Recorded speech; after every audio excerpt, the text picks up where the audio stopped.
ونخلا اور کھجور، وحدائق اور باغات، حدیقہ جو ہوتا ہے نا، حدیقہ باغ کو کہتے ہیں، چھوٹا باغ ہی کہتا ہے، غلبہ گھنے، وفاکہت فاکہتن اور یہ فواکہ آپ کو شاید پتہ ہو کہ فروٹس کو کہتے ہیں، اور میوے یا پھل، و ابا اور چارہ، ابا جو ہے ابن چارے کو کہتے ہیں، متاعن متاع جو ہوتی ہے یہ فائدے کے لیے کہا جاتا ہے، متاعن فائدے کو، لکم لیے تمہارے، ولی اور لیے، انعامکم جانوروں کے تمہارے۔ یہ جانور بیسیکلی انعام جو ہوتے ہیں نا، یہ وہ جانور ہوتے ہیں جو مویشی جن کو کہتے ہیں، جو چارپائے جو ہم اپنے فائدے کے لیے استعمال کرتے ہیں، سارے نہیں آ جاتے اس میں۔ فَإِذَا پس جب، جاءتی آئے گا، الصاخہ کانوں کو بہرا کرنے والا شور، صحا کا مطلب ہوتا ہے اتنی اونچی آواز جو کانوں کو پھاڑ دے، ویسا شور ہوتا ہے جس سے کانوں کے پردے پھٹ جائیں، بہت زیادہ شور۔ یوما اس دن، یفرو دور بھاگے گا، المرء مرد کو کہتے ہیں آدمی، من سے، اخیہ اپنے بھائی سے، و امہ اور ماں ہی اپنی، یعنی کہ پچھلی آیت کے ساتھ ہی کمبائنڈ ہے یہ، یعنی کہ اس دن بھاگے گا مرد کس سے؟ اپنے بھائی سے، و امہ اپنی ماں سے، و ابیہ اور اپنے باپ سے، و صاحبتہ اور اپنی بیوی سے، و بنیہ اور اپنے بیٹوں سے، لکلی لیے ہر، امری شخص، منہم ان میں، یومئذ اس دن، شأنوی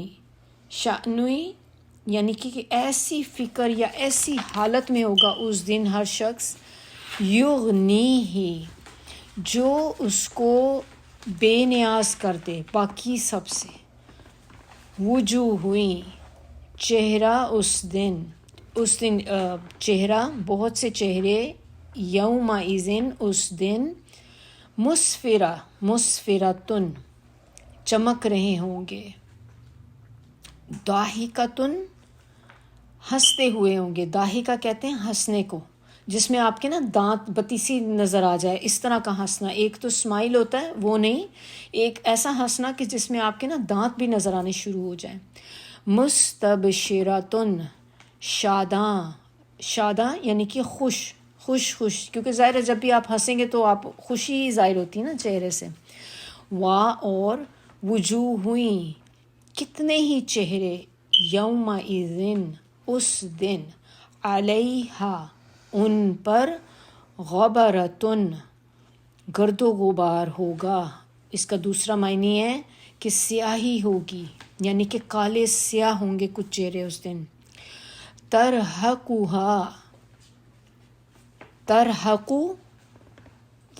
کا مطلب ہوتا ہے چھا جانا، چھا رہی ہوگی، ہاں اینڈ پہ ہے، ان پر، قطرتن سیاہی، اولئک یہی وہ لوگ ہیں، ہمو وہ، الکفرۃ جنہوں نے انکار کیا، یا منکر حق، کافر جو ہوتے ہیں وہ حق کا انکار کرتے ہیں نا، تبھی تو ان کو کفار کہا جاتا ہے۔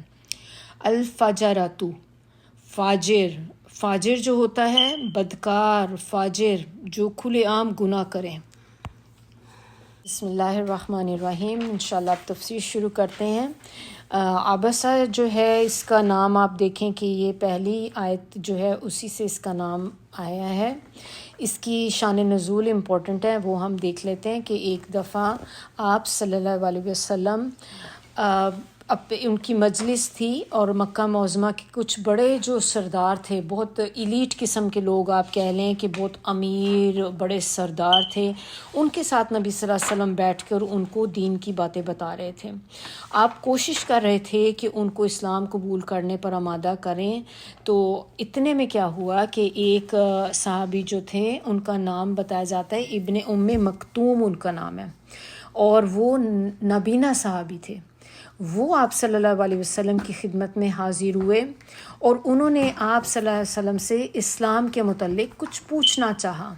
اب اس میں کچھ کہتے ہیں کہ روایت ہیں، جیسے کچھ احادیث سے ہمیں یہ بات پتہ چلتی ہے کہ وہ نبی صلی اللہ علیہ وسلم کے پاس آئے.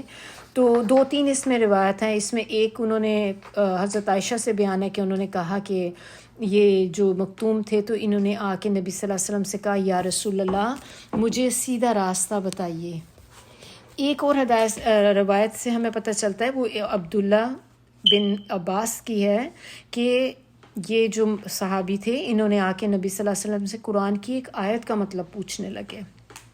اور ایک تیسری ہمیں اس سے پتہ چلتا ہے کہ ایک اور جگہ پہ یہ بات ہے کہ انہوں نے نبی صلی اللہ علیہ وسلم سے کہا یا رسول اللہ مجھے وہ علم سکھائیے جو اللہ نے آپ کو سکھایا ہے.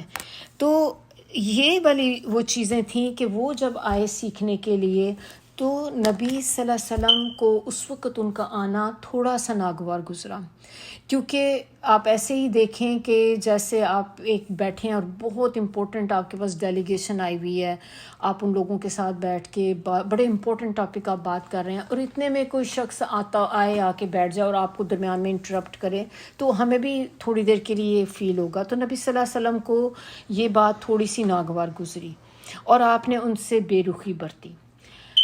اس کے اوپر اللہ تعالیٰ نے یہ سورہ اتار دی. اب اس کے بارے میں صحابہ کرام کچھ اسکالرز یہ کہتے ہیں کہ نبی صلی اللہ علیہ وسلم نے جو ایسا نہیں تھا کہ ہمارے تو ایکسپریشن بہت زیادہ ہوتے ہیں، ہم جب غصہ آتا ہے کچھ ہوتا ہے تو ہم تو باقاعدہ چہرے سے ہمارے اظہار ہو رہا ہوتا ہے. نبی صلی اللہ علیہ وسلم کے چہرے پہ بہت سلائٹ ہلکا سا بس ماتھے پہ تھوڑی سی ان کے جو تھی وہ تھی کہ وہ کوئی نوٹس نہیں کر سکتا تھا. اللہ تعالیٰ نے اس کو نوٹس کر دیا، اور اللہ تعالیٰ نے نوٹس کر کے کسی بندے کو نہیں یہ بات پتہ چلی تھی، اور جن کے ساتھ کی تھی وہ نابینا تھے، ان کو تو کوئی فرق ہی نہیں پڑتا. آپ ان کے ساتھ جیسے مرضی ٹریٹ کریں، آپ کے منہ پہ ایسے بال آئیں، کچھ بھی آپ کی تیوری چڑھے، ان کو نہیں پتہ تھا. لیکن اللہ تعالیٰ نے ان کے لیے پوری یہ سورہ ایک طرح سے کر دی اور نبی صلی اللہ علیہ وسلم کو وارن کیا کہ یہ آپ ایسے نہیں کر سکتے. تو اس کا جو شان نزول تھا اس سورہ کا وہ یہ ہے کہ اللہ تعالیٰ نے اپنے دیکھیں ان صحابی کے لیے بھی کتنا اللہ تعالیٰ نے ان کے لیے خیال کیا ہے. تو اللہ تعالیٰ ہمارے لیے بھی کریں گے. ہر شخص کی اللہ تعالیٰ کرتے ہیں. ہمیں بس یہ دماغ میں ہونی چاہیے چیز کہ اللہ تعالیٰ ہر بندے کا نوٹ کر رہے ہیں. دوسری بات دیکھیں ہمیں کیا پتہ چلتی ہے کہ اللہ تعالیٰ ہم بھی بعض اوقات ہمارے چہرے پہ ناگواری کبھی آئے یا ہمارے دل میں کوئی کسی کے لیے برا خیال آئے تو ہمیں بھی یہ بات پتہ ہونی چاہیے کہ اللہ تعالیٰ مجھے دیکھ رہے ہیں. بے شک ہو سکتا ہے ہم کسی پارٹی میں بیٹھے ہیں تو ہم نے کسی کے آنے کی وجہ سے ہمارے چہرے پہ ایک دم سے کوئی ایسے آثار آئے ہیں، اس بندے نے نہیں دیکھے لیکن اللہ نے دیکھ لیے. تو اگر اللہ تعالیٰ ان کی دیکھ سکتے ہیں تو اس کا مطلب وہ ہماری بھی تو دیکھیں گے نا. تو ہمیں بھی اپنے آپ کو یہ کرنا ہے کہ ہم بھی احتیاط کریں ان چیزوں میں. تو بہت سی باتیں ہیں جو ہمیں اس سے جو ہیں ایسے پتہ چل جاتی ہیں. تو اللہ تعالیٰ جو ہمیں قرآن ایسی تو نصیحت نہیں کہتے نا، جگہ جگہ ہم پڑھ چکے ہیں کہ قرآن کیا ہے، ذکر ہے. قرآن ایک نصیحت ہے، یہ ہم سب کے لیے ایک نصیحت ہے. اب اس کی ہم دیکھتے ہیں پہلی آیت اس کی جو ہے عبسا و تولا. اب اس کا انداز آپ دیکھیں کہ اس میں جو میں آپ لوگوں کو پوائنٹ آؤٹ کرنا چاہوں گی چیز اس میں کہ اللہ تعالیٰ نے یہاں پہ کہیں پہ بھی آپ دیکھیں، اگلی آیت بھی اگر دیکھ لیں، عبس و تولا ان جاءہ الاعمی، اللہ تعالیٰ نے کہیں پہ نبی صلی اللہ علیہ وسلم کا نام نہیں لیا، جبکہ یہ سورہ نبی صلی اللہ علیہ وسلم کو ہی انڈائریکٹلی کہا گیا ہے. یہاں پہ یہ اللہ تعالیٰ کا ایک بہت ایک خوبصورت طریقہ ہے کہ آپ نے اس بندے کو بات بھی بتا دی اور آپ کو کہ یہ اس بندے کا، اب ہم بھی اگر دیکھیں، ہم اتنے سارے لوگ ہم یہاں پہ بیٹھے ہوں اور ہم کسی نے کوئی مسٹیک کرے اور ہم اس کا نام لے کر اس کو پوائنٹ آؤٹ کریں کہ دیکھو تم نے یہ غلطی کی ہے، تو بندہ شرمندگی محسوس کرتا ہے نا. اور وہی بات اگر ہم گروپ میں بیٹھ کر ہم انڈائریکٹلی اس طرح سے کہیں کہ دیکھیں ہم اگر یا کچھ لوگ ایسے کرتے ہیں تو ہمیں یہ چیز نہیں کرنی چاہیے، تو جس نے کیا ہوگا اس کو انڈائریکٹ میسج تو مل جائے گا، لیکن اس کو آپ نے اس کی عزت بھی رکھ لی ہے، سب لوگوں کے سامنے آپ نے کسی کا نام جو ہے نہ لے کر. تو یہ اللہ تعالیٰ نے ہمیں ایک سکھائی بھی ہے یہ چیز کہ ایٹیکیٹس کیا ہوتے ہیں، کہ کبھی بھی آپ کسی کو ڈائریکٹ لوگوں کے سامنے نہ کریں. اور ہمارے نبی صلی اللہ علیہ وسلم کا طریقہ بھی یہی تھا کہ جب اگر انہوں نے کسی کی اصلاح کرنی ہوتی تھی وہ اس کو اکیلے میں کیا کرتے تھے، کبھی بھی گروپ میں بیٹھ کے کسی کے سامنے دوسرے کی اصلاح نہیں کرتے تھے. اب یہاں پہ یہ بات اللہ تعالیٰ کی ہمیں جو ہے نا یہ بہت امپورٹنٹ ہے کہ انہوں نے نبی صلی اللہ علیہ وسلم کو انڈائریکٹلی دیکھیں کیا ہے. اب بات تو خود بخود ہی ظاہر ہو جاتی ہے کہ ترش روئی اور یا یہ بے رخی جو ہوئی تھی نبی صلی اللہ علیہ وسلم کی طرف سے ہوئی تھی، تو ان کو تو یہ بات پتہ چل گئی کہ میں نے کیا، اللہ تعالیٰ نے میرے لیے یہ مجھ سے ہی بات کی جا رہی ہے. لیکن کلام کی ابتدا اس طرح کی گئی کہ گویا یہ آپ صلی اللہ علیہ وسلم سے نہیں بلکہ کسی اور شخص سے ہوئی ہے جس نے یعنی کہ یہ چیز کی ہے. اس طریقے یا اس طرز بیان سے ایک آپ یہ دیکھیں نبی صلی اللہ علیہ وسلم کو احساس دلایا گیا ہے کہ یہ ایک ایسا کام تھا جو آپ صلی اللہ علیہ وسلم کے شایان شان نہیں تھا، یہ ان کے کرنے والا کام نہیں تھا. آپ کے اخلاق عالیہ کو جاننے والا اسے دیکھتا تو یہ خیال کرتا کہ شاید آپ نہیں ہیں، کیونکہ نبی صلی اللہ علیہ وسلم کا اخلاق تو ہمیں پتہ ہے کہ بہترین اخلاق تھا ان کا. تو اللہ تعالیٰ نے نبی کی اپنی اسی وقت اصلاح کرنے کے لیے ان کو ذرا سی ان سے مسٹیک ہوئی فوری پوائنٹ آؤٹ کر دیا کہ دیکھیں نبی آپ صلی اللہ علیہ وسلم آپ جس مقام پر آپ ہیں آپ کو یہ باتیں زیب نہیں دیتی کہ آپ اس طرح کا رویہ رکھیں. دوسری بات اس میں کیا تھی کہ ایک تو یہ کہ اللہ نے ان کو اپنا رسول چنا ہے، دوسری بات یہ دیکھیں کہ رسولوں کا کام کیا ہوتا ہے. رسول جو ہوتے ہیں داعی ہوتے ہیں، ان کا کام ہوتا ہے دین کو آگے پھیلانا. اگر ایک داعی جو ہے وہ اس طرح کی حرکتیں کرنے شروع کر دے کہ کسی کو دیکھ کے وہ بہت خوش ہو جائے اور کسی کو دیکھ کے ناگواری کا اظہار کرے، تو آپ کے پاس لوگ آنا چھوڑ دیں گے. لوگ کہیں گے کہ یہ تو باعث ہے بندہ، ہم تو نہیں جاتے اس کے پاس. آپ کے لیے سارے ایکول ہونے چاہیے. اور اللہ تعالیٰ نے اسی وقت ان کو پوائنٹ آؤٹ کر کے بتا دیا کہ یہ آپ کے لائق چیز نہیں ہے.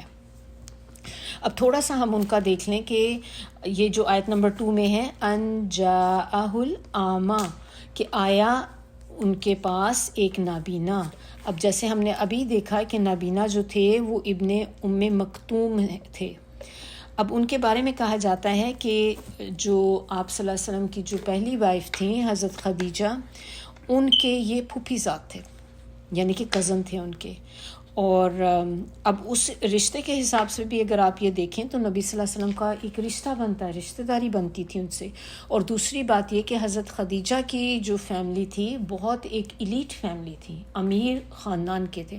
تو ایسا نہیں تھا کہ یہ جو ابن مکتوم جو تھے، ام مکتوم، کہ یہ ایک آپ کہہ لیں غریب غربا میں سے تھے جن کی کوئی ویلیو ہی نہیں تھی. He had a very good status. تو اب نبی صلی اللہ علیہ وسلم نے اگر ان کے ساتھ اس طرح کا رویہ اس وقت رکھا تھا تو اس وجہ سے نہیں رکھا تھا کہ یہ نابینا ہے، یا ان کا مقصد ایک یہ نہیں تھا کہ یہ شاید کوئی غریب ہیں اور میرے پاس اس وقت مکہ کے بڑے امیر لوگ بیٹھے ہیں تو میں یہ غریب کر کے اس کو پیچھے چھوڑ دوں. بلکہ اس کی وجہ جو اصل وجہ تھی کہ جس کی وجہ سے آپ صلی اللہ علیہ وسلم نے ایسا رویہ کیا تھا، اس سے وہ یہ تھی کہ نبی صلی اللہ علیہ وسلم کا خیال تھا کہ جو مکہ کے ایلیٹ لوگ ہیں نا، کیونکہ اس زمانے میں مینلی سردار جو ہوتے تھے وہ کرتے دھرتے تھے. اگر سردار کوئی کام کر لیتا تھا تو ان کے جو سردار کے جو نیچے پوری ان کی قوم ہوتی تھی فالو کرتی تھی. تو آپ صلی اللہ علیہ وسلم کو اس وقت تھوڑا سا یہ لالچ تھا کہ اگر میں ان کو تبلیغ کروں اور یہ بڑے بڑے سردار اگر ان میں سے کوئی بھی اسلام لے آئے تو اس کا مطلب پھر ان کی قوم کو مجھے کہنے کی ضرورت نہیں پڑے گی، وہ آٹومیٹکلی سردار کے دین پر چلے جائیں گے. بس اتنا سا تھوڑا سا نبی صلی اللہ علیہ وسلم کو جو تھا نا اس میں یہ تھا. اور اس وقت ان کو ایک یہ بھی تھی کہ جیسے تھوڑا سا ان کے دماغ میں یہ بھی بات آ رہی تھی کہ یہ امیر ہیں، ایلیٹ ہیں اور یہ سردار ہیں، یہ بن گئے اگر مسلم ہو گئے تو آگے ان کے ساتھ پوری قوم ان کی ہو جائے گی. جبکہ جو مکتوم تھے وہ نابینا تھے، تو اس میں تھوڑا سا نبی صلی اللہ علیہ وسلم کو جیسے کہ یہ بھی ایک تھا کہ یہ تو نابینا ہے، مطلب یہ دین کے لیے اتنا زیادہ فائدہ مند ثابت نہیں ہوں گے جتنا کہ ایک بڑے ایلیٹ سردار ہو سکتے ہیں. اور بس یہ ایک تھوڑا سا تھا، ادروائز نبی صلی اللہ علیہ وسلم کے دل میں کوئی ایسی بات ان کے اگینسٹ نہیں تھی. اور ان کو تھوڑی سی بس ان کی مداخلت اس ٹائم پر جو تھی وہ ناگوار تھوڑی سی گزری تھی. تو اللہ تعالیٰ نے ان کو اسی وقت اس چیز کا بھی بتا دیا کہ آپ ایسے نہیں کر سکتے. اب آگے اللہ تعالیٰ نے یہ بھی بتا دیا کہ کیوں نہیں آپ ایسے کر سکتے. آگے آیت نمبر 3 میں دیکھیں کہ کیا بات آپ کو بتائے. ہم یہاں پہ نا 3 سے 10 آیات جو ہیں ان کو نا اکٹھا ہی لے کر چلتے ہیں، کیونکہ اس میں جو ہے یہ سارا ایک ہی تقریباً ٹاپک ہے، ملتا ہوا ٹاپک ہے، تو ہم ایک ساتھ ہی اس کو کر لیتے ہیں. پہلی اس میں آپ دیکھیں کہ ترجمہ ہی ہم خالی پڑھتے ہیں کہ آیت نمبر 3 کا کہ تمہیں کیا خبر کہ شاید وہ سدھر جائے یا نصیحت یا دھیان دے. تو اس میں ہے کہ شاید وہ نصیحت دے، دھیان دے، اور اس کا نصیحت کرنا جو ہے وہ آپ کے لیے فائدہ مند ہو. اور جو شخص آپ سے بے پرواہی برتتا ہے تو اس کی طرف آپ توجہ دیتے ہیں. نا ایک چیز آپ یہ دیکھ لیں، یہ میں بتانا چاہ رہی تھی، مجھے ذہن میں نہیں رہا شروع میں، کہ شروع کی جو آیات نمبر 1 سے 16 تک ہے نا، یہ والی آیات میں آپ صلی اللہ علیہ وسلم سے خطاب کیا جا رہا ہے، یعنی کہ وہ ڈائریکٹ ان کو بتائی جا رہی ہیں 1 سے 16 تک. اس کے بعد میں جو 17 سے اینڈ تک کی آیات ہیں وہ اللہ تعالیٰ کفار سے مخاطب ہیں. تو اب ہم جب 16 تک ہم پڑھیں گے نا تو وہ 1 سے 16 اور اس کے بعد 17 سے آخر تک وہ کفار کے ساتھ اللہ تعالیٰ ان سے پھر بات کر رہے ہیں. اچھا، اب ہم اس میں یہ بات کر رہے تھے کہ جو شخص بے پرواہی برتتا ہے آپ اس کی طرف توجہ دیتے ہیں، حالانکہ اگر وہ نہ سدھرے تو تم پہ اس کی کیا ذمہ داری ہے. اور جو شخص خود آپ کے پاس دوڑتا ہوا آتا ہے وہ ڈرتا بھی ہے، یخشا یعنی کہ اللہ کا خوف جس کے اندر ہو، وہ اللہ سے ڈرتا بھی ہے اور اس سے آپ بے رخی برتتے ہیں. یہاں تک ہماری 10 آیات کا ہو گیا. اب اس کی ہم اکٹھی ایک ساتھ ہم دیکھتے ہیں. تو بیسکلی یہ ان آیات میں اللہ تعالیٰ نے جو ایک بڑا امپورٹنٹ پوائنٹ نبی صلی اللہ علیہ وسلم کو بتانے کی کوشش کی یا بتایا ہے، وہ یہ ہے کہ آپ صلی اللہ علیہ وسلم نے تبلیغ کے معاملے میں اس موقع پہ نظر انداز کر دیا تھا جس کو، تو اللہ تعالیٰ نے وہی بات سمجھانے کے لیے کہا کہ دیکھیں آپ ایک دائی ہیں، اور دائی جو ہوتا ہے نا، دائی کی نگاہ میں اصل اہمیت کس چیز کی ہونی چاہیے اور کس کی نہیں ہونی چاہیے. اللہ تعالیٰ نے یہ بات پوائنٹ آؤٹ کی ہے کہ آپ ایز اے دائی کا مطلب ہوتا ہے کہ جو اللہ کا پیغام کو آگے پہنچائیں، آگے لے کر تبلیغ کرنے والے جو لوگ ہوتے ہیں نا، تو ان کا کام یہاں پہ بتایا گیا کہ آپ کے لیے کیا چیز امپورٹنٹ ہونی چاہیے. اب اس میں اللہ تعالیٰ کہتے ہیں کہ ایک تو وہ شخص ہے کہ جس کی حالت، ظاہری حالت جو ہے وہ ہمیں صاف صاف بتا رہی ہے کہ وہ طالب حق ہے، یعنی کہ وہ دل سے اس اللہ کے جو دین کو سیکھنا چاہ رہا ہے، اور وہ اس بات سے ڈرتا بھی ہے کہ کہیں ایسا نہ ہو کہ لا علمی میں یا جاہلیت کی وجہ سے اس سے کوئی ایسا کام سرزد ہو جائے جس سے اللہ کا غضب نازل ہو.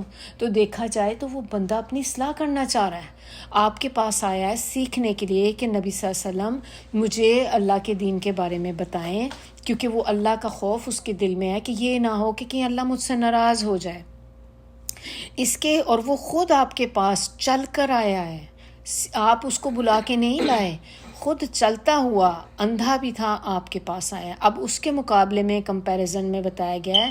اور ایک وہ شخص ہے کہ جس کا رویہ یہ ظاہر کر رہا ہے کہ اس میں حق کی کوئی طلب نہیں ہے، یعنی کہ یہ وہ ان ایلیٹ کلاس کی بات ہو رہی ہے کفار کی، جن کے ساتھ نبی صلی اللہ علیہ وسلم بیٹھ کر ان کو دین کی باتیں بتانے کی کوشش کر رہے تھے.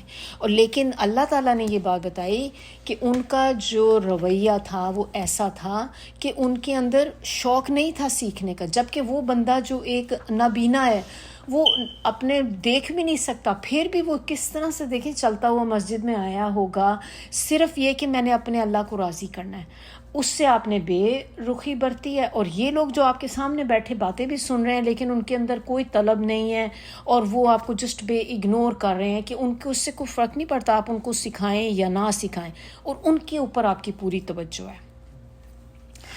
اب ان دونوں قسم کے آدمیوں کے درمیان دیکھنے کی چیز یہ نہیں ہے کہ کون ایمان لے آئے تو دین کے لیے فائدہ مند ہوگا اور کس کا ایمان لانا دین کے لیے فائدہ مند نہیں ہے، بلکہ انسان کو دیکھنا یہ چاہیے کہ کون ہدایت کو قبول کر کے اپنی اصلاح کرتا ہے. یہ امپورٹنٹ ہے جو ہمیں پوائنٹ یہاں پہ بتانے کی کوشش کی گئی ہے کہ آپ کا کام، یعنی کہ ہم ہر اس بندے کا جو دین یا اسلام کو ایکسیپٹ کرتے ہیں، ہمارا کام جو ہے نا وہ یہ نہیں ہے صرف کہ ہم دین کو ہم نے کلمہ پڑھ لیا، بلکہ اس کے بعد ہماری اصلاح ہے کہ ہم اپنے آپ کو چینج کریں اللہ تعالیٰ کی بتائی ہوئی چیزوں کے مطابق.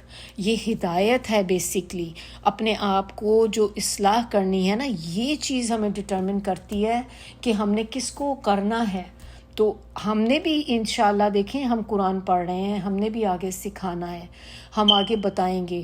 ہمارے پاس بھی کبھی ہو سکتا ہے کہ کوئی شخص، کوئی عورت، کوئی آئے، کوئی لڑکی ایسی آئے ہم سے وہ سیکھنا چاہے اور ہمیں ہو کہ اس کو کیا فائدہ پڑھانے، اس کو بتانے کا میرا نہیں خیال کوئی فائدہ ہوگا، وہ بیٹھی ہیں وہ ان کو زیادہ ہمیں فائدہ ہے کہ یہ زیادہ فائدہ مند ہوں گی.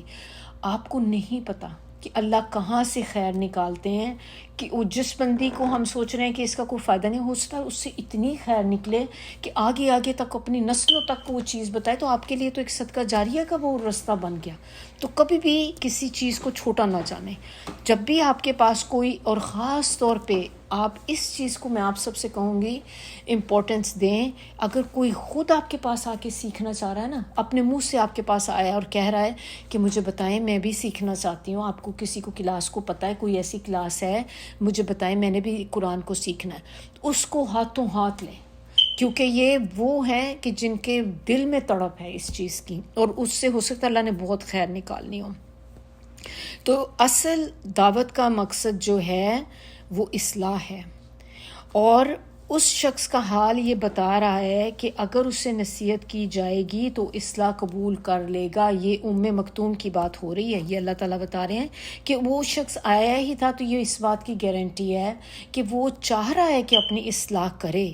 اور دوسری طرف وہ آدمی خواہ معاشرے کا کتنا ہی بااثر بندہ کیوں نہ ہو، اس کے پیچھے پڑنے کی دائی کو کوئی ضرورت نہیں ہے. یہ نبی صلی اللہ علیہ وسلم کو بتایا جا رہا ہے کہ آپ نے کرنا کیا ہے، کیونکہ اس کا رویہ ہی یہ بتا رہا ہے کہ وہ سدھرنا ہی نہیں چاہ رہا. تو پھر اس کے اوپر آپ اگر اپنی اصلاح کرنے کی کوشش میں ٹائم جو صرف کریں گے تو وہ آپ کا صرف ایک ٹائم ویسٹ ہوگا، اس کا آپ کو کوئی فائدہ نہیں ہوگا، اس کا آپ کو ہی نقصان ہوگا، کیونکہ اسی ٹائم میں آپ کچھ اور کر سکتے تھے اپنی اصلاح کے لیے، کسی کی اصلاح کے لیے کر سکتے تھے.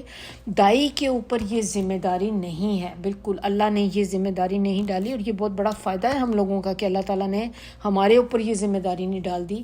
ورنہ آپ دیکھیں کہ ایون ہمارے بھی سامنے کئی لوگ ایسے ہیں جن کو ہم بار بار بلاتے ہیں، نہیں آتے. اگر یہ ذمہ داری بھی ہم پہ پڑ جاتی کہ ہم نے ان کو کھینچ کے لانا ہی ہے، آپ کیسے لے کے آ سکتے ہیں؟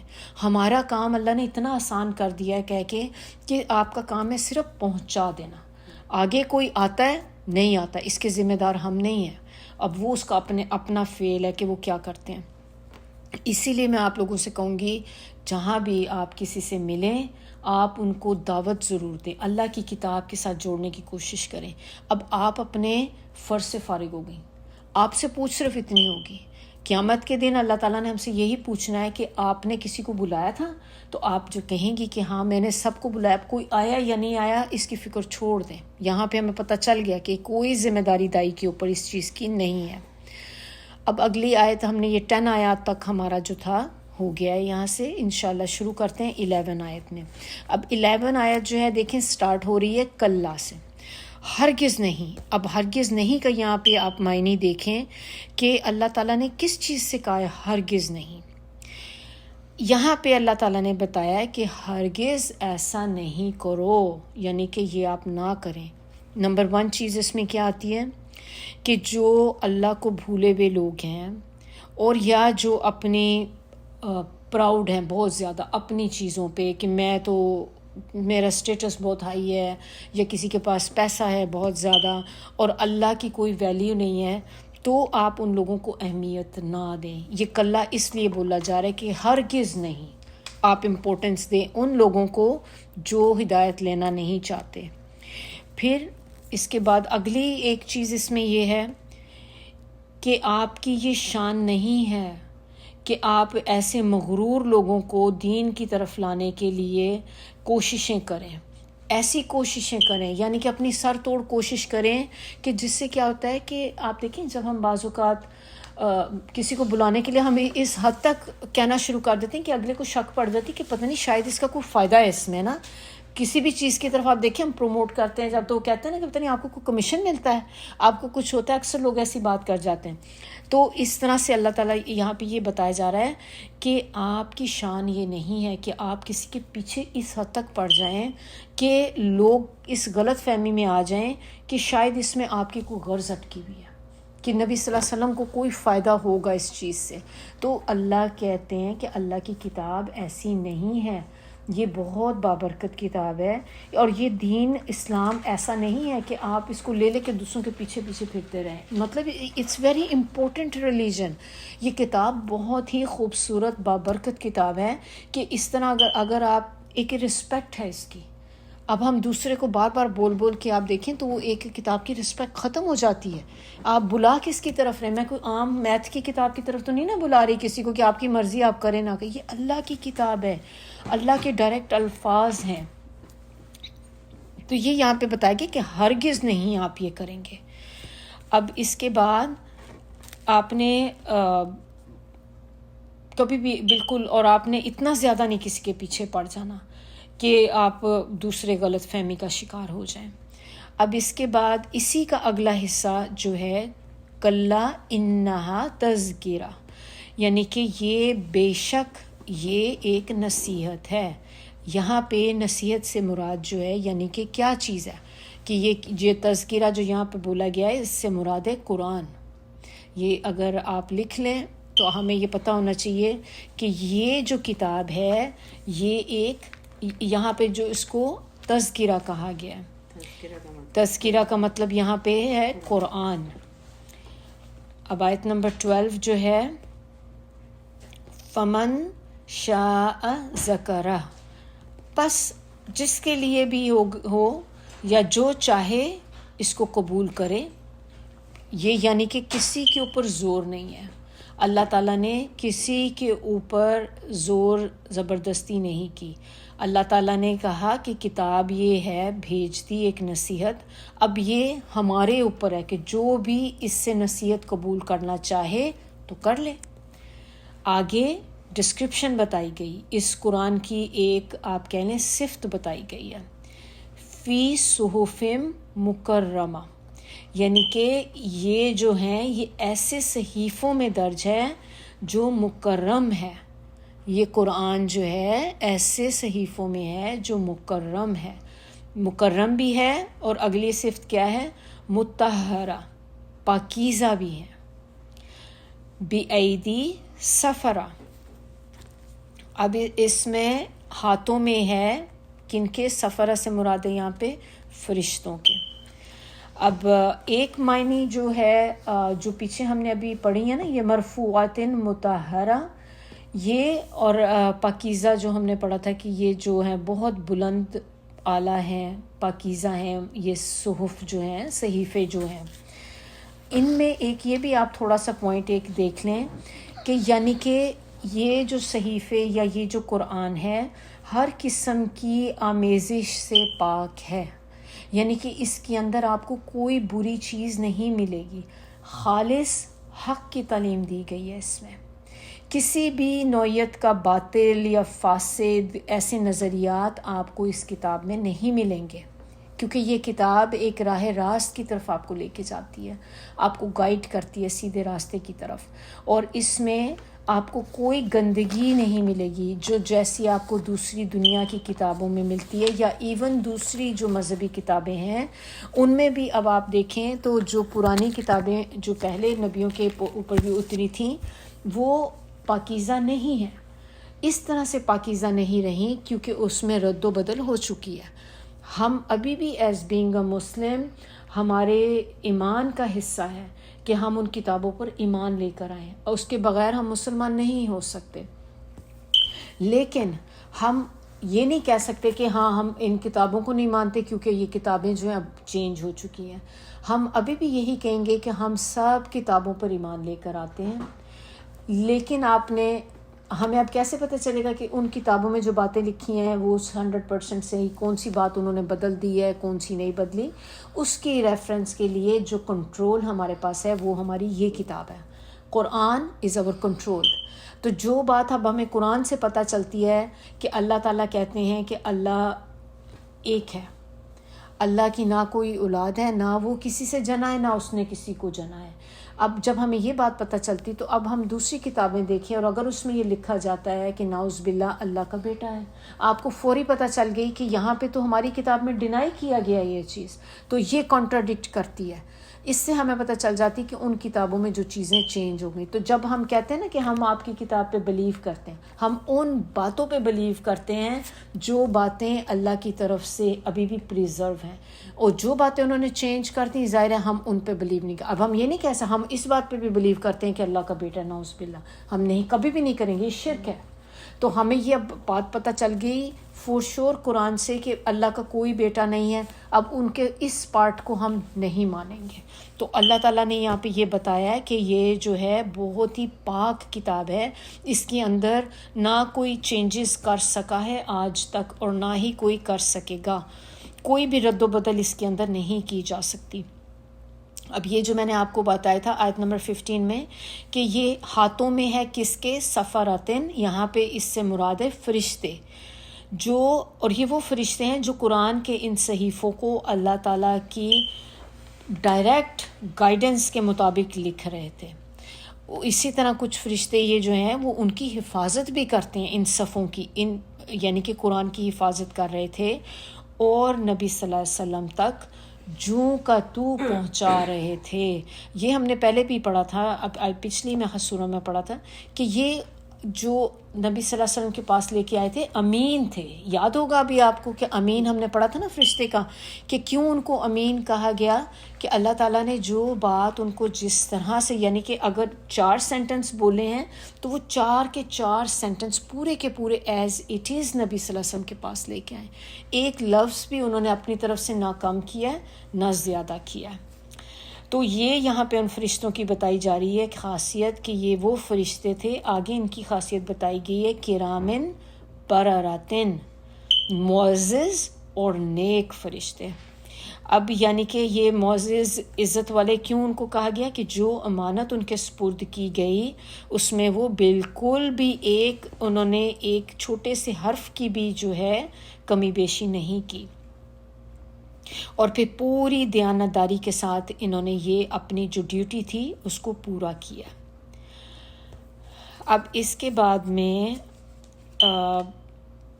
یہ آپ دیکھ لیں کہ جو اگلی اس میں ہے، ہم نے کیا آپ کو میں نے شروع میں بتایا تھا 16 آیت تک. اب یہ ہماری 16 آیت یہاں پہ ختم ہوتی ہے. 16 آیت تک جو بات کی جا رہی ہے یہ نبی صلی اللہ علیہ وسلم سے کی جا رہی ہے. اب ہم شروع کرنے لگے ہیں آیت نمبر 17. آیت نمبر 17 سے لے کر آخر اس سورہ تک یہ اب جو مخاطب ہیں وہ ہیں مشرکین مکہ. اللہ تعالیٰ نے سٹارٹ ہی کس چیز سے کیا ہے؟ قتیلا. یہ ایک عربک کا ورڈ اس طرح سے اس کا معنی ہے کہ جیسے کہا جاتا ہے نا کہ لعنت ہو. لعنت ہو کس پر؟ انسان پر. ما اکفرا، یعنی کہ کیسا منکر حق ہے، کیسا انکار کرنے والا ہے. اب آپ ہم نے آیت کی شروع میں جو میں نے آپ کو سورہ کے شروع میں بتایا تھا کہ ایک انداز و مخاطب آپ دیکھیں، اسی طرح کا یہاں پہ بھی بتایا گیا ہے کہ اللہ تعالیٰ نے کہا گیا قتل الانسان. اللہ تعالیٰ نے یہ نہیں کہا قتل الکفار. دیکھ رہے ہیں نا آپ لوگ، اللہ تعالیٰ نے کتنی ایک براڈ ٹرم یوز کی ہے تاکہ کسی کی دل شکنی نہ ہو، کسی کو آپ نے پوائنٹ آؤٹ نہیں کیا. میسج بھی مل گیا ہر کو، جنہوں نے جو کر رہے ہیں، جو انکار کر رہے ہیں، انہیں خود ہی میسج مل جائے گا کہ ہاں ہم انکار کر رہے ہیں. تو اللہ تعالیٰ نے یہاں پر یہ انسان کہہ کر ایک جنرل ٹرم یوز کر دی تاکہ کسی ایک چیز آپ لوگوں کے گروپ جو ہے اس کو علیحدہ سے آپ نہ کر دیں. تو یہ ہمارے لیے بھی ساتھ ساتھ دیکھیں اصلاح ہے یہ ہماری بھی کہ ہم نے قرآن کی ایک ایک آیت پر عمل کرنا ہے. جو چیز پڑھتے جا رہے ہیں اس سے سیکھیں کہ اللہ تعالیٰ انڈائریکٹلی ہم سب کو بھی یہ بتا رہے ہیں کہ ہمارا بھی ایٹیٹیوڈ ایسا ہی ہونا چاہیے کہ ایک جنرلائز طور پہ آپ اصلاح کریں، کسی بھی بندے کو پوائنٹ آؤٹ کر کے نہ کریں. اب آپ دیکھیں کہ آگے اللہ تعالیٰ نے کیا کہا. پہلے تو اس کو کہا کہ لعنت ہو انسان پہ. کیوں؟ کہ اللہ تعالیٰ کہہ رہے ہیں کہ کیسا ناشکر ہے. حیرانگی کا کہ ایک ہوتی ہے ایسی چیز کہ جس میں انسان کہتے ہیں کہ تمہیں سمجھ نہیں آتی کہ ہاؤ کچھ ڈو دیٹ. کیسے آپ ناشکری کر سکتے ہیں؟ اور کس چیز کی ناشکری یہاں پہ آپ دیکھیں، حق کی. حق کو نہیں مانتے، حق کے اوپر کرتے ہیں نا، اس سے انکاری ہوئے ہیں. تو کیا چیز ہے کہ جس نے آپ کو انکار کرنے پر آمادہ کیا؟ یعنی کہ آپ کس بلبوتے پہ کفر کرتے ہیں. یہاں اس میں آپ تھوڑا سا یہ بھی دیکھ لیں کہ اکفرہ جو ہے یعنی کہ کفر کرنے سے مراد جو ہے اس جگہ پہ نمبر 1 کیا ہے؟ حق کا انکار کرنا. آپ کے سامنے حق آ گیا پھر بھی آپ اس کو انکار کر رہے ہیں. نمبر 2 اس میں چیز آتی ہے کہ اپنے محسن کے احسانات کی ناشکری کرنا. ہمارے ساتھ کوئی احسان کرے اور ہم اس کو مانے بھی نہ، یہ بھی اس کے اندر آ جاتا ہے. نمبر 3 اس میں کیا ہے؟ اپنے خالق و رازق اور مالک کے مقابلے میں آپ سرکشی کریں. یعنی کہ آپ کو پتہ ہے کہ ہمیں ہر چیز دینے والی اللہ کی ذات ہے، لیکن ہم سرکش ہو جائیں، باغی ہو جائیں. یہ 3 چیزیں کفر جو ہے اس میں آ جاتی ہیں یہاں پہ. اب آگے اللہ تعالیٰ نے جھنجھوڑا ہے انسان کو. آیت نمبر 18 میں اللہ تعالیٰ کہتے ہیں تم پہلے اپنے آپ کی طرف دیکھو، تمہاری تخلیق ہوئی کیسے ہے، تم پیدا کس چیز سے ہوئے ہو. پچھلی آیت میں ہمیں بتایا نا کہ تم کیسے ناشکری کرتے ہو. اگلی میں اللہ نے بتایا کہ ابھی جیسے میں نے جیسے آپ کو کہا تھا کہ کس بلبوتے پہ ناشکری تم کرتے ہو. پہلے تم یہ تو دیکھو تم پیدا کیسے ہوئے ہو.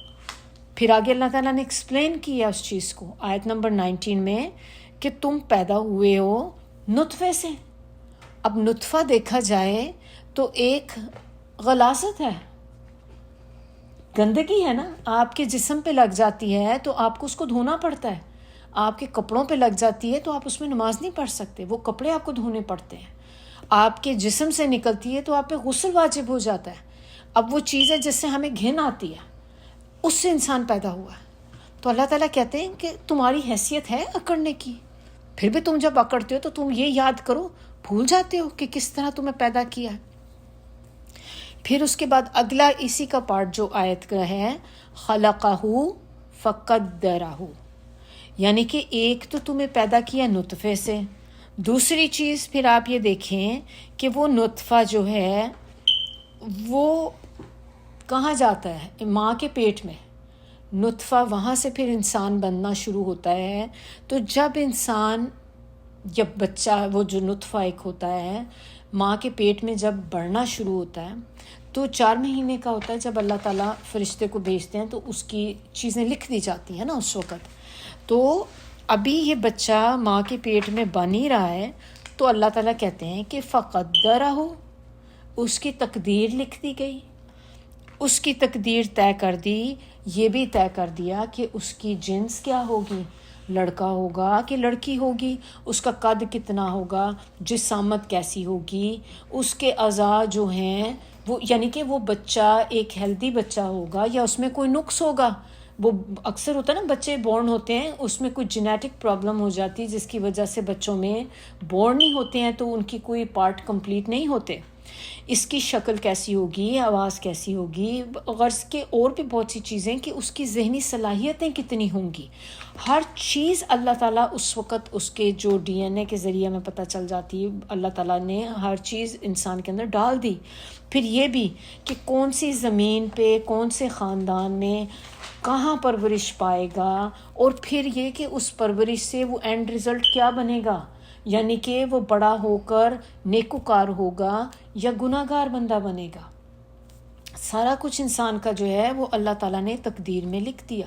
اور پھر یہ کہ وہ اس دنیا میں کتنی دیر کے لیے آئے گا، یعنی کہ ہماری جو عمر ہے، ہم سب کو پتہ ہے کہ ہمارا وقت مقرر ہے، ایک ہمیں الاٹ کر دیا گیا ٹائم کہ اتنی دیر کے لیے ہم اس دنیا میں آئیں گے، جیسے وہ وقت پورا ہوگا اس وقت ہم یہاں سے چلے جائیں گے. یہ سارا کچھ بتا کر کہ جب اللہ تعالیٰ نے کہا ہے کہ اس کی تقدیر لکھ دی گئی، یعنی کہ اللہ تعالیٰ نے اب کہا کہ یہ اتنی ساری چیزیں جب ماں کے پیٹ میں بچے کی لکھ دی جاتی ہیں تو اس سے انسان کو کیا بات میسج ملتا ہے کہ تمہارے اختیار میں کیا ہے. سوچنے کی بات ہے نا.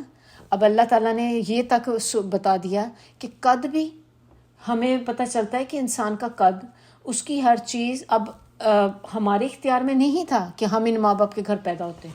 ہم سے پوچھا گیا تھا، ہمارا کوئی کنٹریبیوشن نہیں ہے. اکثر ہوتا ہے بچے کبھی بول بھی دیتے ہیں، وہ دیکھیں اس کی ماما کتنی اچھی ہیں، فلاں کی ماں یہ کرتی ہے. اکثر بچے آپ دیکھتے ہیں تو اس میں یہ ہوتا ہے کہ نہ بچوں کے کنٹرول میں نہ ہمارے میں. اب اسی طرح ہمارے کنٹرول میں نہیں ہے کہ ہم نے یہ اولاد مانگ کے لی تھی. اب ہمارے بس میں بھی ہو تو ہم بھی بیسٹ بچے کہیں جس کے دیکھیں ہاں یہ اس کو میں لے لوں، میں اس کو کر لوں. ایسا نہیں ہوتا. اللہ تعالیٰ نے ہر چیز پری پلانڈ ہے. اللہ کو بہتر پتہ ہے کہ کون سے بچے کس ماں باپ کے گھر جائیں گے، اور وہی ان کے لیے بہتر ہے. وہ ماں باپ ان کے لیے بہتر ہیں، ان ماں باپ کے لیے وہ اولاد بہتر ہے. اللہ تعالیٰ ہر چیز اللہ تعالیٰ کی جو ہے نا پلاننگ کے ساتھ ہے، کوئی چیز بغیر پلاننگ کے نہیں ہے. تو اللہ تعالیٰ نے بیک ٹو وہی والی آیت ما اکفرا، یعنی کہ کیسے تم ناشکری کرتے ہو. تم یہ پیٹ میں حال دیکھو، پہلے تم پیدائش دیکھو، پھر تم اپنی یہ دیکھو کہ تمہاری ایک ایک چیز میں نے ڈیسائیڈ کیا کہ تم کتنے لمبے ہوگے، تمہارے جسم میں طاقت کیسی ہوگی، تم نارمل بچہ پیدا ہوگا یا ایک بچہ معذور پیدا ہوگا، اندھا پیدا ہوگا یا بہرا پیدا ہوگا، اور آگے تم یہ کہ تم عیسائی ہوگے یا مسلم ہوگے، کیا ہوگے. اس سے بتایا کیا جا رہا ہے کہ انسان اپنی تقدیر سے ایک بال برابر بھی ہٹ نہیں سکتا. ذرہ برابر آپ اپنی تقدیر میں چینج نہیں لے کے آ سکتے. جو چیز آپ کی لکھ دی گئی وہ لکھی گئی. تو پھر کیسی عجیب ہے اس کی یہ جرت. یہ وہی جرت ہے ما اکفرا والی جرت آیت نمبر 17 میں، کہ کیسے جرت ہے انسان کی کہ جس خالق کی بنائی ہوئی تقدیر کے آگے وہ اتنا بے بس ہے، پھر اس کے مقابلے میں پھر اس کی ناشکری کیا جاتا ہے. تو یہ اللہ تعالیٰ یہ بندے کو جھنجھوڑ رہے ہیں کہ تم یہ دیکھو تمہاری طاقت کیا ہے، ہاتھ میں کیا ہے، تمہارے ہاتھ میں تو کچھ بھی نہیں ہے، ذرہ برابر بھی چیز نہیں ہے. تمہیں تو سوچنا چاہیے اللہ کے آگے ناشکری کرتے ہوئے کہ میں کس بس پہ بل بوتے پہ کر رہا ہوں. اب اس کے بعد اگلی آپ یہ والی آیت دیکھیں، آیت نمبر 20 میں، کہ راستہ انسان اللہ تعالیٰ نے خلقہ فقدرہ، خالی پیدا ہی نہیں کیا اور یا خالی تقدیر لکھ کے اس کو چھوڑ نہیں دیا. آیت نمبر 20 میں بتا رہے ہیں آپ کے لیے راستے بھی آسان کیے ہیں اس دنیا میں رہنے کے. ایسے ہی نہیں ہے کہ بس آپ کو ہر چیز آپ کی قسمت میں ڈال دی پھر آپ کو پھینک دیا، اب آپ جو مرضی آپ جانیں، آپ کا کام جانیں. ایسے اللہ تعالیٰ نے نہیں کیا. اللہ تعالیٰ نے آپ کو تمام اسباب اور وسائل فراہم کیے جن کے لیے یہ کام لے سکیں، یعنی کہ آپ کو ہر وہ چیز پرووائڈ کر دی ہے اس دنیا میں جس کے ذریعے آپ اپنا ٹائم سپینڈ کر سکیں جتنا اللہ نے آپ کو الاٹ کیا ہے. یعنی کہ اللہ تعالیٰ نے آپ کو دیکھیں ایک ذہن دے دیا، آپ کو قوتیں دے دی جن سے آپ اپنا بہترین عمل کر سکتے ہیں ارن کرنے کے لیے۔ دیکھیں اللہ تعالیٰ نے ہمیں عقل دماغ دیا ہے، اگر ہمارے جسم میں طاقت ہی نہ ہو تو بندہ باہر جا کے کام بھی نہیں کر سکتا کوئی۔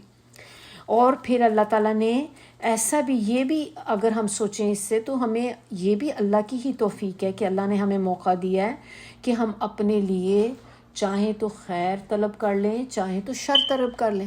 اللہ تعالیٰ نے کسی کو زبردستی نہیں کی، اللہ تعالیٰ نے کسی کے لیے زبردستی کہیں پہ بھی نہیں کی۔ اللہ نے دونوں راستے آپ کے سامنے کھول کے رکھ دیے ہیں اور اللہ تعالیٰ نے دونوں راستے ہموار کر دیے ہیں۔ اب یہ آپ کی چوائس ہے کہ آپ کون سے راستے پہ چلنا چاہتے ہیں۔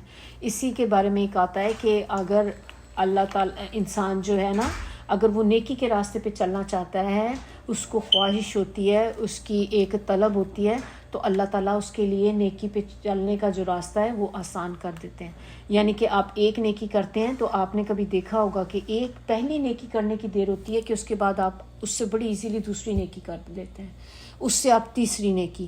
اسی طرح آپ نے کبھی قرآن شروع نہیں کیا پڑھنا، لیکن جیسے ہی آپ فرسٹ ٹائم قرآن پڑھنا شروع کرتے ہیں، اس کے بعد آپ دیکھیں، آپ پہلے آپ کو لگتا تھا کہ یہ ایک کلاس میرے لیے بڑی مشکل ہو جائے گی، میں کیسے کروں گی، ٹائم نہیں نکلے گا، لیکن اسی ایک کلاس کی وجہ سے آپ تھوڑا ہی عرصہ لیتے ہیں کہ آپ کو کسی اور کلاس کا پتہ چلتا ہے، آپ اس میں بھی انرول ہو جاتے ہیں، اور وہی جو آپ پہلے سوچتی تھی میں ایک کلاس نہیں کر پاتی، آپ اب وہی بیٹھی آپ 2 کلاسیں لے رہی ہیں۔ کیوں؟ کیونکہ اللہ تعالیٰ نے آپ کے لیے نیکی کا راستہ آسان کر دیا۔ اسی طرح آپ چیریٹی دیتے ہیں، کسی کی مدد کرتے ہیں، نیکسٹ ٹائم آپ اور زیادہ کرتے ہیں، اور زیادہ۔ ایک دن میں آپ نے سوچا کہ میں نے فرض نماز پڑھتے ہیں، آپ نے پھر کیا کہ نہیں آج سے میں نے اب جو ہے نا ساری سننا بھی پڑھنی ہے۔ اب آپ وہ سننا پڑھنی شروع کریں گی تو تھوڑا ہی عرصے بعد آپ کو پھر ہوگا کہ نہیں میں اب تھوڑے نوافل ایکسٹرا پڑھ لوں، کیونکہ یہ نیکی، ایک نیکی لیڈ کرتی ہے دوسری نیکی کو۔ تو یہ ایک بیسکلی اللہ نے آپ کے لیے راستہ آسان کر دیا ہے۔ اسی طرح اسکیری پارٹ کیا ہے کہ جب ہم گناہ کرتے ہیں، ایک جھوٹ بولتے ہیں تو ہم کہتے ہیں نا ایک جھوٹ کے ساتھ آپ 100 جھوٹ بولنے پڑ جاتے ہیں آپ کو، اس ایک جھوٹ کو سپورٹ کرنے کے لیے اب آپ جھوٹ بولتے چلے جائیں گے۔ ایک گناہ دوسرے گناہ کا راستہ آسان کرتا ہے، کرتے کرتے آپ اس راستے سے اتنی دور نکل جاتے ہیں کہ پھر آپ کا راستے پہ واپس آنا بہت مشکل ہو جاتا ہے۔ اب آگے اللہ تعالیٰ نے یہی ہمیں بات بتائی کہ یہ انسان کے اوپر ہے کہ وہ کون سا راستہ پک کرتا ہے۔ قرآن میں اسی لیے آپ کو دیکھیں ہر جگہ اللہ تعالیٰ نے خوشخبریاں بھی دی ہیں، اللہ تعالیٰ نے ڈراوے بھی دیے ہیں، دونوں چیزیں اللہ نے بتا دیں۔ اللہ تعالیٰ نے کہیں بھی انسان کو یہ نہیں کہا تم پہ لازم ہے تم لے کر آؤ گے ایمان، تم نہیں لاؤ گے یہ کچھ بھی نہیں۔ اللہ تعالیٰ نے بس کہہ دیا۔ آگے اسی میں آپ دیکھیں جو ابھی میں چلیں پھر انشاءاللہ اس تک پہنچتے ہیں تو پھر ہی ہم اس پہ بات کریں گے کہ اللہ تعالیٰ نے جب قرآن کی بات ہوئی ہے تو اس میں نصیحت میں بھی یہی کہا کہ جس کے اوپر ہے چاہے ہدایت لے لے۔ ہم نے ابھی بلکہ پڑھ چکے ہیں، وہ پیچھے ہی ہم نے کیا ہے یہ اس کا، یہ آیت نمبر تھی 12 میں، فمن شاء ذکر، کہ یہ انسان کے اوپر ہے جو اس سے نصیحت لینا چاہے۔ اس سے ہمیں کیا بات پتہ چلتی ہے کہ آپ کے اوپر اللہ نے فرض نہیں کر دیا، آپ کے اوپر اللہ نے ڈنڈا نہیں کر دیا۔ اللہ تعالیٰ نے کہا کہ اب میں نے دے دی، آپ کے اوپر ہے، جو بھی نصیحت لینا چاہتا ہے نصیحت لے لے، آپ کے سامنے کتاب کھلی پڑی ہے۔ پھر آگے آیت نمبر 21 میں کیا بتایا جا رہا ہے کہ پھر اماتہ فاقبرہ، پھر اس کو قبر میں پہنچا دیا، موت آ گئی اور اس کو قبر میں پہنچا دیا۔ یعنی کہ اپنی پیدائش، اپنی تقدیر کے ہی معاملے نہیں، ہم نے ابھی جو پیچھے پڑھا ہے تو ہمیں کیا تقدیر کا پتہ چلا، خلقہ فقدرہ، یہ 2 چیزیں پتہ چلی نا کہ اس کو پیدا بھی کیا ہے اور اس کو تقدیر بھی اس کی لکھی ہے۔ اللہ تعالیٰ نے کہا صرف یہ 2 ہی چیزیں نہیں ہیں۔ اب آیت نمبر 21 میں اللہ تعالیٰ نے کہا ہے کہ اس کو موت بھی دی ہے، موت کے بعد اس کو قبر میں بھی پہنچایا ہے۔ تو اب اس میں بھی آپ دیکھ لیں کہ اپنی موت کے معاملے میں بھی انسان خالق کے آگے کتنا بے بس ہے۔ اس کے اختیار میں یہ بھی نہیں ہے کہ وہ چاہے تو خود سے پیدا ہو جائے، اس کے اختیار میں یہ بھی نہیں کہ وہ خود سے مر جائے۔ موت جب آپ کی لکھی ہے تبھی آئے گی، نہ آپ اپنی موت کو ایک لمحہ آگے پیچھے نہیں کر سکتے۔ جس وقت ٹائم آنا ہے اسی وقت اس بندے کی موت ہو جانی ہے، چاہے وہ 1 سیکنڈ بھی، کیا ہم تو 1 سیکنڈ نہیں آگے کر سکتے نہ پیچھے کر سکتے ہیں۔ دوسری جس وقت پہ ہوگی، جس جگہ پہ ہوگی اور جس حال میں موت لکھی ہوئی ہے اسی حال میں انسان کی موت ہوگی جس میں لکھی ہے۔ اب اس میں بھی اگر آپ دیکھیں ہمارے آنکھوں کے سامنے لوگوں کی ڈیتھ ہوتی ہے، کیا وہاں پہ اس بندے کا کوئی اختیار تھا؟ ہم اکثر یہ بات ہم سنتے ہیں کہ ہاں وہ کاش اگر وہ وہاں نہ جاتا تو ایکسیڈنٹ نہ ہوتا تو اس کی موت نہ ہوتی، لیکن انسان یہ اس وقت سوچیں کہ یہ کیسے ہو سکتا تھا، کیونکہ اس انسان کے بس میں ہی نہیں تھا، اس نے اس جگہ پہنچنا تھا۔ اور یہ بھی ایک حدیث سے ہمیں پتہ چلتا ہے کہ جس جگہ انسان کی موت ہوتی ہے اللہ تعالیٰ اس جگہ اس بندے کو کوئی کام پڑ جاتا ہے اور وہ اپنی موت والی جگہ پہنچ جاتا ہے۔ تو یہ ساری چیزیں بتا کر اللہ تعالیٰ کہہ رہے ہیں کہ جب آپ کا نہ اپنی پیدائش پہ اختیار ہے، نہ آپ کی اپنی تقدیر پہ اختیار ہے، نہ آپ کی ایون موت پہ بھی اختیار نہیں۔ اس میں آپ یہ بھی دیکھیں کہ آگے لکھا ہے فَأَقْبَرَهُ، قبر، یعنی کہ قبر میں بھی اس کا بندے کا کوئی اختیار نہیں ہے۔ کیسے اختیار نہیں ہے قبر میں؟ کہ اللہ نے جو قبر انسان کے لیے لکھ دی گئی وہ اسی مٹی میں جائے گا۔ اب کچھ لوگ ایسے بھی ہیں کہ دیکھیں کہ کچھ کی قبر جو ہوتی ہے جیسے ماں کا پیٹ ہوتا ہے، ماں کے پیٹ میں ڈیتھ ہو جاتی بچے کی۔ اب اسی طرح آپ دیکھیں سمندر کی گہرائیوں میں کچھ لوگ جیسے پلین کریش ہوتے ہیں، اگر سمندر کے اوپر پلین کریش ہوتے ہیں ان کی ڈیڈ باڈیز نہیں ملتی، تو کیا ان کو قبر ملتی ہے؟ ان کی باقاعدہ ایک ریگولر قبر کی طرح نہیں ہوتی، ان کی قبر تو سمندر کی گہرائی بن گئی نا۔ اب اسی طرح کچھ کو جلا دیا جاتا ہے، راکھ بن جاتی، تو ان کی بھی کوئی قبر نہیں ہے۔ یا بعض اوقات کچھ لوگ ہیں جن کو کوئی درندہ کھا جاتا ہے، کوئی جانور کھا گیا اس کو، ان کی قبر کیا ہو گئی؟ وہ جانور کا پیٹ بن گیا۔ تو یہ کہ یہ بھی تو قسمت کی بات ہے، اس میں انسان کا کتنا اختیار ہے؟ کوئی بھی چیز کا اختیار انسان کے پاس رتی بھر اختیار نہیں ہے۔ آیت نمبر 2 میں آپ دیکھیں اللہ تعالیٰ نے یہ ساری باتیں بتا کے کہا کہ پھر اذا شاء، جب چاہے گا، آیت نمبر 22 میں، کہ جب وہ چاہے گا انشرہ، اس کو دوبارہ اٹھا کے کھڑا کر دے گا۔ کون چاہے گا؟ اللہ تعالیٰ۔ جب اللہ تعالیٰ چاہیں گے اس انسان کو دوبارہ کھڑا کر دیں گے۔ تو پھر جب انسان کی کوئی مجال ہی نہیں ہے کہ اللہ تعالیٰ نے جب اسے پہلی دفعہ پیدا کیا ہے تو اس سے پوچھ کے پیدا نہیں کیا، موت بھی دی پوچھ کے پیدا موت نہیں دی، اسی طرح جب اللہ تعالیٰ چاہے گا تو اس کو دوبارہ سے زندہ کر دے گا۔ تو اس سے بھی انسان کیسے انکار کر سکتا ہے؟ اب جیسے مشرکین مکہ کا یہ بہت بڑا پرابلم تھا کہ وہ یہ بات ماننے پہ تیار نہیں تھے کہ ہم مرنے کے بعد دوبارہ اٹھیں گے، کیسے اٹھیں گے؟ تو اللہ تعالیٰ نے یہ پوری پکچر کر کے کر دی کہ جب یہ سارا کچھ میں تمہیں بغیر تمہارے کنٹرول کے میں تمہیں کر سکتا ہوں تو کیا میں تمہیں دوبارہ نہیں اٹھا سکتا؟ پھر تو میں تمہیں دوبارہ بھی اٹھا دوں گا اس کے بعد۔ اور انسان سے کوئی قسم کی یہاں پہ رائے نہیں لی گئی۔ اسی طرح مرنے کے وقت بھی نہیں پوچھا جائے گا کہ بھئی میں اب آپ کو ہم اٹھا لیں، آپ ریڈی ہیں، آپ کو موت دیتے ہیں ہم۔ اسی طرح جیسے اس مرتے وقت آپ سے پوچھا نہیں گیا تھا نا اور موت آ گئی تھی، اسی طرح جب قبروں سے دوبارہ اٹھایا جائے گا تب بھی آپ سے پوچھا نہیں جائے گا، آپ کی مرضی ہو یا نہ ہو آپ کو اٹھنا ہی پڑے گا وہاں سے۔ اب اگلی آیت آپ دیکھیں کہ آیت نمبر جو 23 ہے، یہاں پہ کہا جا رہا ہے کلا، ہرگز نہیں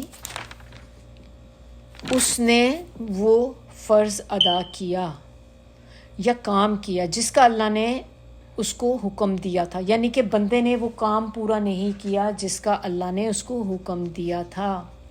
اب اس میں حکم سے مراد یہاں پہ یہ کہہ رہے ہیں کہ ایک ہی حکم تو اس میں یہ بھی معنی ہو سکتا ہے کہ ایک اللہ تعالیٰ نے ہر انسان کے اندر ایک فطرت میں رکھ دی ہے چیز کہ اس کو پتہ چلتا ہے کہ اچھائی برائی کا، یہ اللہ نے ہر بندے کے اندر ڈالی ہوئی ہے، ایک سینسر لگا ہوا ہے ہمارے اندر جس سے ہمیں پتہ چلتا ہے۔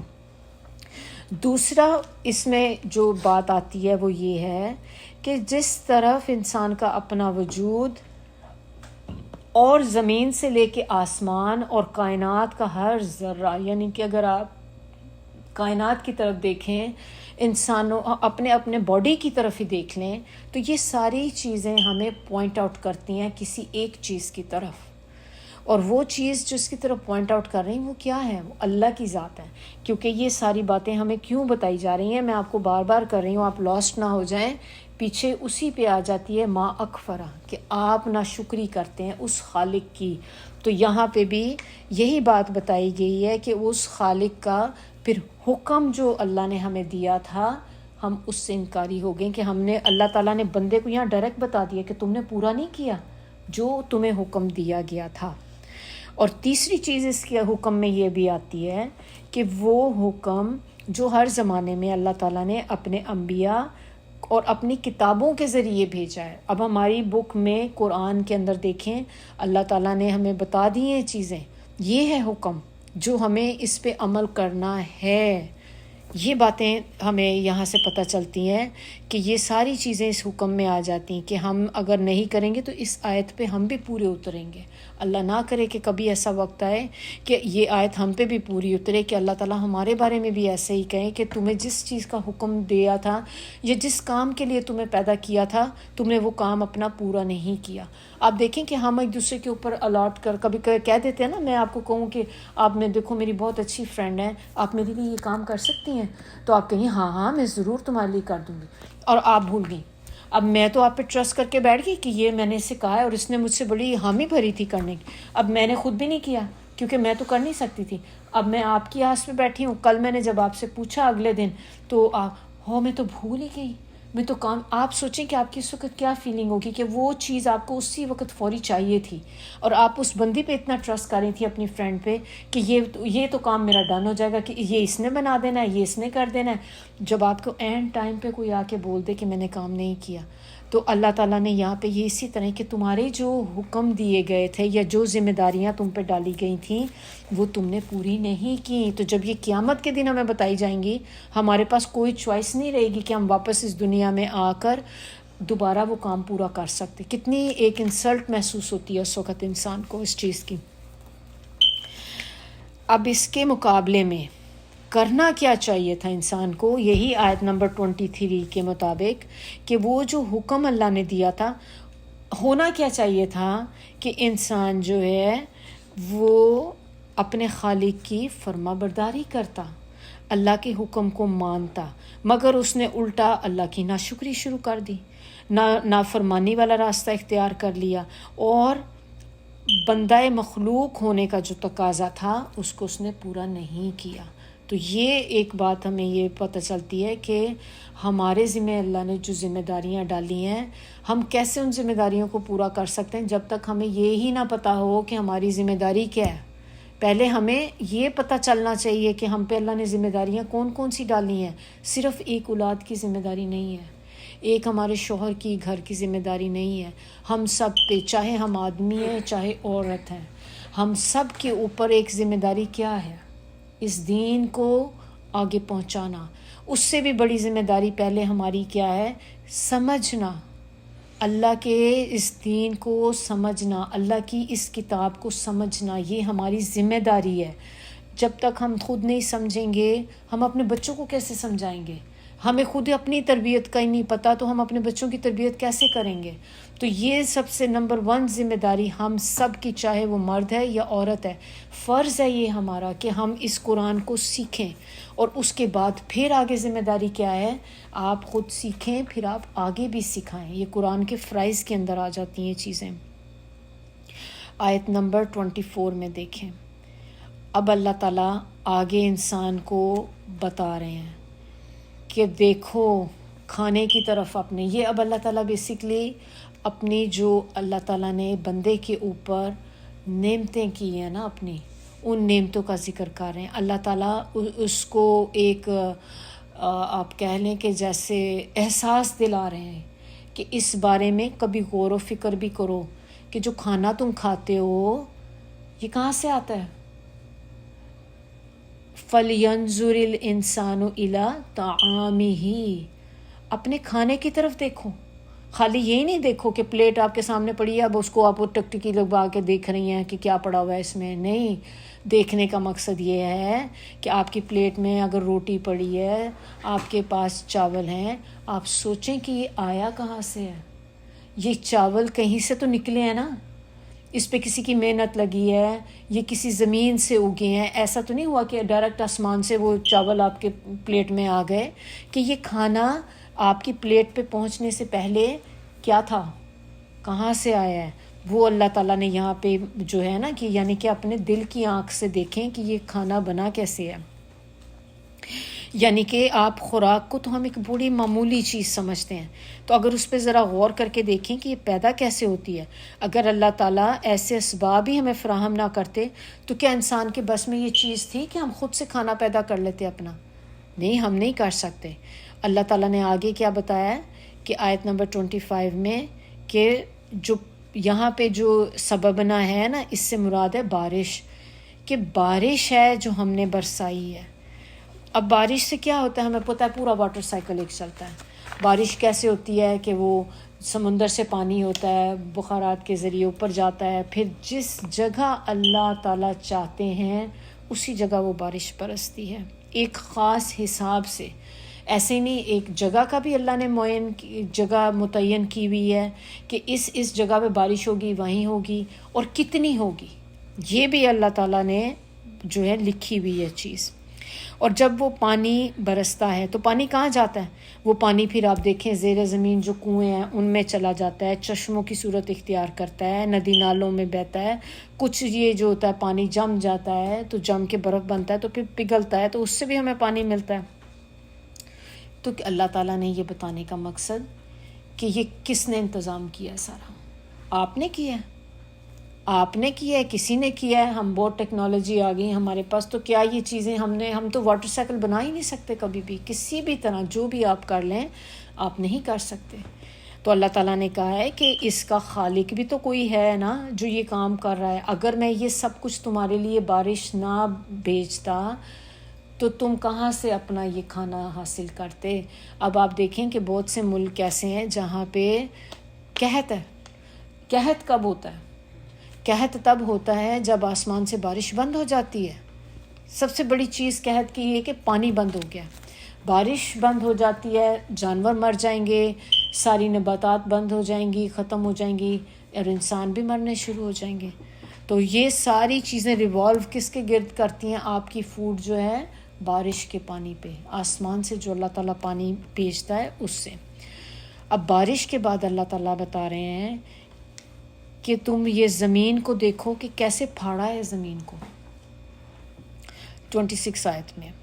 اب اس میں پھاڑنے سے مطلب آپ دیکھیں کہ جو وہ چیز بھی پھاڑنا، زمین پھٹتی ہے تو اس میں سے بیج باہر نکلتا ہے. بیج ہم اندر ڈالتے ہیں زمین میں تو بیج پھٹتا ہے نا، پھٹ کے اس میں سے پودا باہر نکلتا ہے. اور وہ جو پودا بھی جو آپ نے بیج اندر ڈالا تھا تو وہ زمین پھٹتی تو اس سے پودا باہر آتا ہے. تو یہ اللہ تعالیٰ یہاں پہ آپ کو یہ پورا ایک سائیکل بتا رہے ہیں پیچھے. جیسے کہ تم کھانے کو دیکھو تو اب کھانے کی چیزیں جو اللہ تعالیٰ نے آپ کو آرڈر میں بتائیں، پہلے بارش آتی ہے، پھر بارش کے بعد کیا ہوتا ہے کہ انسان جو ہوتا ہے زمین میں بیج ڈالتا ہے، اور وہ بارش کا پانی اس بیج پہ پڑتا ہے تو وہ زمین پھٹتی ہے اور پودا نکلتا ہے. اب انسان یہاں پہ ایک چیز یہ بھی آپ دیکھ لیں کہ بیج بھی آپ دیکھیں کیسے کیسے طریقوں سے، خالی انسان ہی بیج نہیں ڈالتے نا. وہ بیج بعض اوقات آپ دیکھیں یہ جو پولینیشن ہوتی ہے پلانٹس کی، وہ کیسے ہوتی ہے کہ ان کے اوپر جو پولنز ہوتے ہیں ہوا کے ساتھ اڑتے ہیں، اڑتے اڑتے دوسری جگہ گرتے ہیں اور وہاں پہ دوسرے پودے اگاتے ہیں. تو ہر جگہ انسان پودے نہیں ڈال رہا ہوتا، بیج نہیں ڈال رہا ہوتا. تو کبھی بعض اوقات یہ برڈز ہوتے ہیں جو ایک جگہ سے دوسری جگہ لے جاتے ہیں، تو بیج بھی جو ہے نا سیڈز ادھر ادھر اڑتے پھرتے ہیں اور کسی نہ کسی طرح وہ مٹی میں پہنچ جاتے ہیں. اور اس کے بعد ان پہ جب اللہ تعالیٰ ایک خاص مقدار میں پانی ڈالتے ہیں، پانی پہنچتا ہے اور اس سے پودے نکلاتے ہیں. تو اس پہ اللہ تعالیٰ انسان سے کہہ رہے ہیں کہ انسان اس سے زیادہ کچھ بھی نہیں کر سکتا. انسان کے کنٹرول میں اللہ نے کیا دیا ہے؟ زمین کو کھودنا، اس میں بیج پھینک دینا اور ہل چلانا. اس سے زیادہ کچھ بھی نہیں کر سکتے. اب آپ اس بیج سے پودا نہیں نکال سکتے. ہم میں سے ہم ایکسپیریمنٹ کر کے دیکھ لیں اس کو، آج ہم چاہیں نا تو ہم اپنے جا کے دیکھیں. ہم سب نے گارڈننگ کی ہوئی ہے، ہم سب کو پتہ ہے کہ جب آپ بیج زمین میں ڈالتے ہیں آپ کا کوئی کنٹرول نہیں ہے. آپ کا کنٹرول صرف اتنا ہے کہ آپ نے وہ سیڈ اس میں مٹی میں ڈالا تھا اس کو آپ نے آگے ایک آپ کھاد ڈال دی، پانی ڈال دیا، اس سے زیادہ آپ کچھ نہیں کر سکتے. آپ بیج نہیں نکال سکتے، بیج میں سے پودا نہیں نکال سکتے. تو یہ سارا کام صرف اللہ کا کام ہے. پھر اللہ تعالیٰ نے نہ صرف یہ کہ آگے اب اسی کی آگے ہم دیکھیں کنٹینویشن میں آیت نمبر 27 میں بتایا ہے کہ اس سے پیدا کیا ہے اللہ تعالیٰ نے غلہ اگایا. پھر آگے اسی کے ساتھ اگلی آیت بھی آپ دیکھ لیں کہ اللہ تعالیٰ نے اس سے کہتے ہیں کہ ہم نے انگور پیدا کیے، اسی سے ہم نے سبزیاں پیدا کی، پھر زیتون پیدا کیے اور کھجوریں پیدا کی. اور آیت نمبر 30 میں گھنے جنگلات، گھنے باغات پیدا کیے. باغات ہوتے ہیں، باغات سے ہی ہمیں دیکھیں ہر چیز کے باغ ہوتے ہیں. آموں کے باغ ہوتے ہیں، انگور ہوتے ہیں، اسی طرح ایپل کے آرچرڈ ہوتے ہیں، ایپل کے باغات ہوتے ہیں، ایپریکاٹس ہوتی ہیں. تو اللہ تعالیٰ نے یہ چیزیں ساری پیدا کیں. پھر آگے آیت نمبر 31 میں آپ دیکھیں طرح طرح کے پھل و فاکہۃً، پھل پیدا کیے، و ابا، اور چارے کا ذکر کیوں آ گیا؟ کہ اللہ تعالیٰ نے پہلے تو بتا رہے تھے کہ پیدا کیے، چارہ انسان تو نہیں کھاتا، لیکن اسی کی اگلی آیت میں اگر آپ دیکھیں تو آپ کو پتہ چلتا ہے کہ اللہ تعالیٰ اس میں کہہ رہے ہیں پیدا کیا ہے. یہ اسی کی کنٹینویشن ہے 31 کی.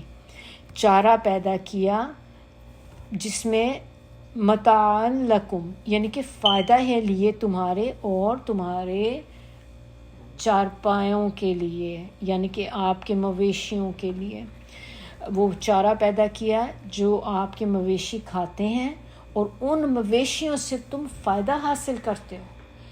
تو اللہ تعالیٰ نے صرف ایک انسان ہی کے لیے نہیں چیزیں اگائیں، اللہ تعالیٰ نے جانوروں کے لیے بھی ساتھ ہی اگائیں. اور انہی جانوروں میں اللہ کے ایک بہت بڑا یہ فضل ہے کہ اللہ نے ہمارے لیے فائدے رکھ دیے ہیں. اب کیا فائدے آپ دیکھیں ہمیں ان سے ملتے ہیں. انعام جو ہیں ان سے ہمیں کیا کیا ہمیں فائدے مل جاتے ہیں کہ اس میں آپ دیکھیں کہ ہم کیا کرتے ہیں، ان کا گوشت کھاتے ہیں. سب سے پہلے تو گوشت کھانے تو آپ بعد میں کھاتے ہیں، پہلے آپ ان پہ کیا کرتے ہیں، آپ ان پہ سواری کرتے ہیں. دیکھیں آپ کے گھوڑے ہیں، سواری کرتے ہیں، اونٹ ہیں، اونٹ کو آپ سواری بھی کریں گے، اس کو وقت آنے پر آپ اس کو ذبح کر کے کھا بھی سکتے ہیں. دودھ پیتے ہیں اس کا، تو دودھ کا فائدہ ہو گیا، آپ نے اس کے گوشت کا کیا. پھر جانوروں کو آپ کھاتے، پھر آپ ان کی جو کھال ہوتی ہے، کھال سے ہم اس کی سکن سے، اب تو ہمارے پاس تو بہت چیزیں ہیں، اس زمانے میں لوگوں کا آپ سوچیں کہ یہ کھال ان کے لیے بڑی امپورٹنٹ ہوتی تھی، کیونکہ ان کے کپڑے وغیرہ جو تھے، اپنے ہتھیار وہ جو بناتے تھے چیزیں وغیرہ، وہ ساری کھال سے یوز کرتے تھے. جیسے ڈرم ہوتے ہیں، اپنی وہ پروٹیکشن والی چیزیں جو بناتے تھے، تو سکن بہت سی چیزوں کے لیے استعمال ہوتی تھی. ہڈیاں استعمال ہوتی تھیں، ہڈیوں سے وہ آلات بناتے تھے. اور اسی طرح سکن جو کس لیے، لکھنے کے لیے بھی کام آتی تھی، سکن کے اوپر لکھتے تھے. تو اللہ تعالیٰ نے کتنے فائدے. اب ان سے ہمیں ملتا ہے دودھ. اب دودھ سے کتنی چیزیں ہماری بن جاتی ہیں. ایک ہی خالی ایک ملک ہے، اس ملک سے آپ آئس کریم بناتے ہیں، اس سے آپ کریم نکالتے ہیں، اس سے آپ یوگرٹ بناتے ہیں، چیز بناتے ہیں. کتنی چیزیں ہیں ہمیں جو ہمیں ملتی ہیں. تو یہ متاعن جو ہے نا، متاعن فائدہ ہے لکم لیے تمہارے. یہ متاعن میں یہ ساری چیزیں جو میں نے آپ کو بتائیں، یہ ساری اس کے اندر آ جاتی ہیں کہ آپ کو یہ مکھن، دودھ، اور اس کے جو سکن ہے، اس کی ہڈیاں ہیں، آپ ہر چیز اس کی یوز کرتے ہیں. تو اس کا بھی فائدہ جو آپ کے جو جانور، اللہ کہہ رہے ہیں کہ آپ کو جن جانوروں سے تم فائدہ لیتے ہو، ان کی بھی جو خوراک ہے وہ بھی اسی زمین سے آتی ہے. پھر آگے اب قیامت کا بتایا جا رہا ہے آیت نمبر 33 میں. پھر جب آ جائے گی، اس سے مراد ہے کیا چیز آ جائے گی؟ وہ وقت آ جائے گا جس وقت ایک بہت بلند آواز ہوگی جو کانوں کو پھاڑ دے گی. اتنی دل دہلا دینے والی آواز ہوگی. یہ ذکر ہو رہا ہے یہاں پہ، بات ہو رہی ہے سور کی، جو قیامت کے دن نفخہ ہوگا نا، سیکنڈ والا. دوسرا نفخہ ہے، یا آخری نفخہ بھی کہتے ہیں، کچھ اس کو کہتے ہیں دوسرا نفخہ، آخری نفخہ یہ ہوگا. تو یہ بیسکلی قیامت کا منظر جب اب یہاں پہ بتایا جا رہا ہے. یہ جب ہوگا تو اس کے ہونے سے کیا ہوگا، جتنے بھی انسان مر چکے ہوں گے وہ سب دوبارہ زندہ ہو جائیں گے، اپنی اپنی قبروں سے اٹھ کھڑے ہوں گے. آگے بتایا جا رہا ہے کہ جب اٹھ کھڑے ہوں گے تو پھر کیا ہوگا. 34 آیت کے اندر اس دن آدمی بھاگے گا. کس سے؟ یہ 4-5 لوگ یہاں پہ بتا دیے گئے ہیں. پہلے بھائی سے بھاگے گا اپنے، پھر آپ اپنے ماں سے بھاگے گا، ماں باپ سے. آپ دیکھیں دنیا میں انسان جو چھوٹے بچے سے ہی آپ لے لیں، بیبی سے، پھر وہ بڑا بھی ہوتا ہے، پھر وہ اور بڑا ہوتا ہے، جوانی میں بھی پہنچ جاتا ہے. تب بھی آپ دیکھیں کہ جب بھی انسان پہ کوئی تکلیف آتی ہے تو ہم سب سے پہلے اپنی ماں باپ سے ذکر کرتے ہیں. ہمارا ہوتا ہے کہ سب سے پہلے اپنی ماں کو بتائیں. دکھ ہوتا ہے کسی بھی چیز کا، ہمیں دکھ غم آتا ہے، ہم اپنی ماں سے ذکر کرتے ہیں. امی کو، کہ ہمیں پتہ ہے ہماری امی ہمارے لیے دعا کریں گی. آپ کو، کیونکہ آپ کو کیوں کرتے ہیں ماں سے؟ کیونکہ آپ کو پتہ کہ اس دنیا میں اگر سب سے زیادہ ہمارے لیے کوئی سنسیئر ہے تو ہمارے اپنے ماں باپ ہیں. آپ اپنے ماں باپ کی بات کرتے ہیں. لیکن قیامت کے دن اللہ تعالیٰ کیا بتا رہے ہیں کہ وہی ماں باپ آپ کے ہوں گے، اب آپ ان سے دور بھاگ رہے ہوں گے. پھر اس کے علاوہ آپ دیکھیں دنیا میں انسان کو اور کس سے محبت ہوتی ہے؟ بیویوں سے بھی محبت ہوتی ہے نا، زوجہ آپ کی بھی محبت ہوتی ہے. پھر بیٹوں کا ذکر کیا گیا کہ انسان، یہ وہی بیٹے جس کی وجہ سے انسان بیٹیوں کو زندہ درگور کر دیتے تھے، انہی بیٹوں کی خاطر بیٹا چاہیے، بیٹا چاہیے، بیٹے ہوں گے تو نسل آگے بڑھے گی. بیٹیوں سے بھی کوئی نسل بڑھتی ہے. وہ بیٹے آپ کی طاقت ہوتی تھی. اتنے آپ اپنے بیٹوں کو سر چڑھا کے رکھا ہوا ہے. آپ بیٹا ہو گیا، خوشیاں لڈو بانٹ رہے ہیں، مٹھائیاں بانٹ رہے ہیں، بیٹیوں کے اوپر کچھ نہیں کرتے. ان بیٹوں سے بھی بھاگ رہے ہوں گے آپ. کیوں؟ یہ وہ لوگ ہیں. یہ لوگوں کا بتانے کا مقصد اللہ تعالیٰ نے انہی خالی لوگوں کو بتایا. کیوں بتایا؟ کہ یہ وہ لوگ تھے جو دنیا میں آپ کو سب سے زیادہ عزیز ہوتے ہیں. آپ نے ان کو وہاں پہ دیکھ کر بھاگنا کیوں شروع کر دیا ہے؟ کہ بجائے اس کے کہ آپ اس میں، انہوں نے کہا کہ کچھ بھاگنے کے مقصد جو تھوڑے بہت جو انہوں نے اسکالرز نے ہمیں بتائے ہیں کہ ایک تو معنی اس کا یہ بھی ہو سکتا ہے کہ آپ یہ سارے لوگوں کو دیکھ کے بھاگیں گے اس لیے کہ آپ دیکھیں گے کہ ہر بندہ ایک مصیبت میں مبتلا ہے. تو بجائے یہ کہ آپ ان کی مدد کو دوڑیں، آپ ان سے بھاگنا شروع کر دیں گے تاکہ کہیں یہ آپ کو مدد کے لیے نہ بلا لیں. وہی ماں باپ جو آپ دنیا میں آپ ان کے لیے کام کرتے تھے، بھاگ بھاگ کے آپ بھاگیں گے کہ کہیں میری ماں مجھے یہ نہ کہہ دے بیٹا مجھے تھوڑی سی نیکیاں دے دو، بیٹا میرے لیے تھوڑا سا یہ نہ کر دو. تو وہ آپ چھپتے پھریں گے کہ میں کسی کو نہیں. اس دن آپ کو یہ ہوگی کہ میں اپنے ماں باپ سے بھی لے لوں، ان کی بھی بلکہ نیکیاں میں لے لوں. کیوں؟ کیونکہ آپ کو سامنے جہنم نظر آ رہی ہوگی. ہم نے لاسٹ سورہ میں پڑھا تھا نا، جنت اور جہنم سامنے لائی جائے گی. تو وہ جب آپ ان کو دیکھ رہے ہوں گے تو آپ تو بھول جائیں گے ہر چیز، آپ کو جہنم بھی بس نظر آئے گی. تو اس وقت انسان بھاگنا شروع ہو جائے گا کہ مجھے کوئی آواز نہ دے دے کہ میرے لیے یہ تھوڑا سا میری مدد کر دو، میں مصیبت میں ہوں. دوسری چیز اس میں ایک مقصد کیا بھی مطلب کیا ہو سکتا ہے کہ دنیا میں وہ انسان جو تھا اللہ سے بے خوف، آخرت سے غافل ہو کر، اور ایک دوسرے کی خاطر، یعنی کہ ایک دوسرے کے کہنے پہ گناہ کرتے تھے. ہم اکثر دیکھیں ہم دوستوں کا کیوں ذکر کرتے ہیں؟ کیونکہ دوست ہمیں اکثر کیا ہوتا ہے کہ اگر اچھے دوست ہیں اللہ کی طرف لے کے آئیں گے. برے دوست ہیں، کہتے ہیں نا کہ بری کمپنی تھی تو برے دوستوں کی کمپنی، لڑکا خراب ہو گیا یا لڑکی بگڑ گئی کیونکہ اسے کمپنی ایسی مل گئی تھی، دوستوں نے ستیاناش کر دیا، دوستوں نے خراب کر دیا اس کو. Company is important. تو انہی لوگوں کی سم ٹائم ہمارے ماں باپ ہی ہمیں کہتے ہیں کہ بھئی تم اب اتنا بھی پردہ کرنے کی کیا ضرورت ہے، تم نے بس اسکارف بھی پہننا شروع کر دیا، اب تم نے بایا پہننا شروع کر دیا ہے. سم ٹائم آپ کے اپنے شوہر کہنے لگ جاتے ہیں. تو یہ وہی لوگوں کا ذکر یہاں پہ ہے کہ ان کی وجہ سے آپ گناہ کرتے تھے نا، ان کے کہنے پہ آپ ان کے اب آپ انہی سے دور دور بھاگیں گے. اور اس لیے بھی کہ اگر میرے کہنے پہ میں نے اس کو اکسایا تھا، میں نے اپنی بہن کو کہہ کے کر دیے، یا میں نے اپنے بچے کو منع کے داڑھی نہ رکھوں، تم کیا وہ تو داڑھی اچھی لگے گی, اور میں اس کو منع کرتی. اب وہاں پہ مجھے ہوگا کہ اب جب اس کے پوچھو نہیں, اس نے میرے پیچھے پڑ جانا ہے کہ تمہارے کہنے پہ میں نے اسکارف اتارا, تمہارے کہنے پہ میں نے داڑھی سے اپنی شیو کر دی. اب وہ پکڑیں گے ہر اس بندے کو جس چیز کی وجہ سے انہیں لگے گا کہ ہم جہنم میں جا رہے ہیں, تو وہ بندہ چھپتا پھرے گا. ایک اسکالر نے کہا کہ یہ بھی ایک اس کا معنی جو ہوتا ہے یہاں پہ ہو سکتا ہے.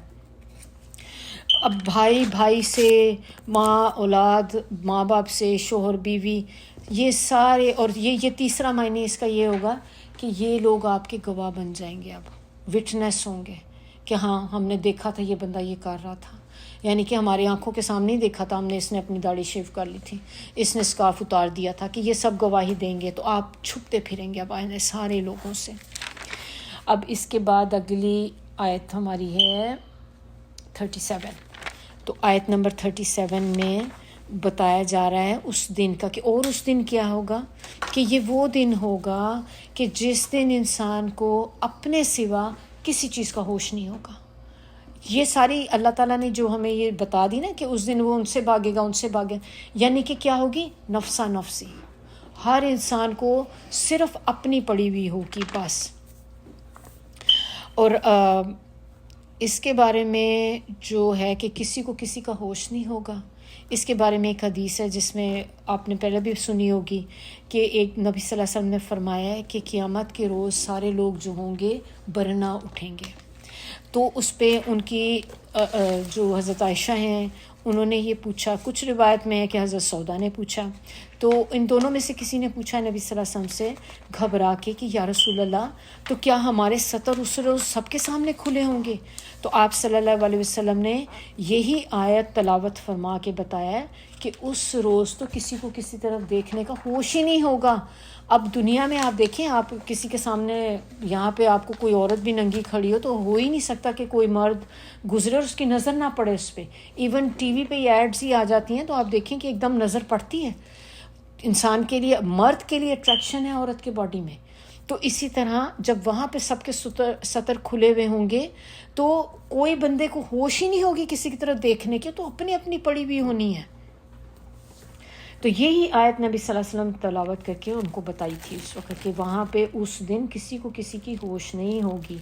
اب آگے اس آیت کے بعد اگلی آیات میں اللہ تعالیٰ نے 2 کیٹیگری میں لوگوں کو ڈیوائیڈ کر دیا, اور 2 کیٹیگریز میں کون ہیں, ایک ہوں گے, ایک کیٹیگری میں باغ والے لوگ ہوں گے.